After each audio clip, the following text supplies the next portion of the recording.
एक अस्पताल जिसकी दीवारें खामोश थी, लेकिन उसके नीचे कुछ ऐसा ही खेल चल रहा था।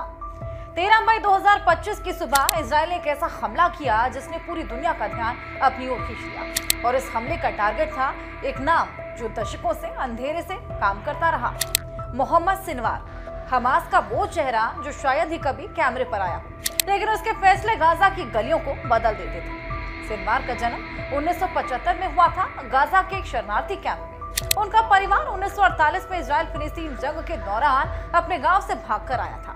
गरीबी, गुस्सा, जिंदगी की जद्दोजहद ने बचपन से ही उनके दिल में बगावत भर दी थी। 1991 में उन्होंने हमास ज्वाइन किया और यहीं से शुरू हुआ उनका गुप्त सफर। 2006 में सिनवार ने एक ऐसा मिशन प्लान किया जिसने उन्हें इजराइल की हिट लिस्ट में सबसे ऊपर ला दिया।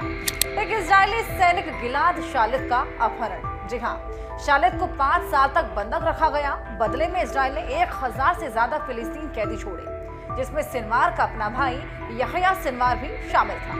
यहया बाद में गाजा में हमास का टॉप लीडर बना, लेकिन उसकी मौत के बाद 2024 में मोहम्मद सिनवार ने पूरी कमान संभाली। मोहम्मद सिनवार टेक्नोलॉजी का नहीं, टैक्टिक्स का आदमी था।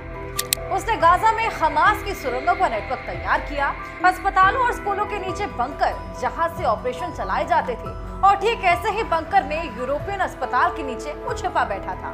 जब इजराइल ने उस पर हमला बोल दिया, इजराइल को उसके मरने की पुष्टि में 2 हफ्ते लग गए। जी हाँ, 28 मई को प्रधानमंत्री बेंजामिन नेतन्याहू ने संसद में ऐलान किया, मोहम्मद सिनवार अब नहीं रहा। हमास को ये झटका ऐसा था जैसे किसी जहाज से कप्तान ही गायब हो जाए। अंदरूनी राजनीति, लीडरशिप की लड़ाई और बढ़ती बमबारी के बीच अब हमास का भविष्य और भी अनिश्चित है।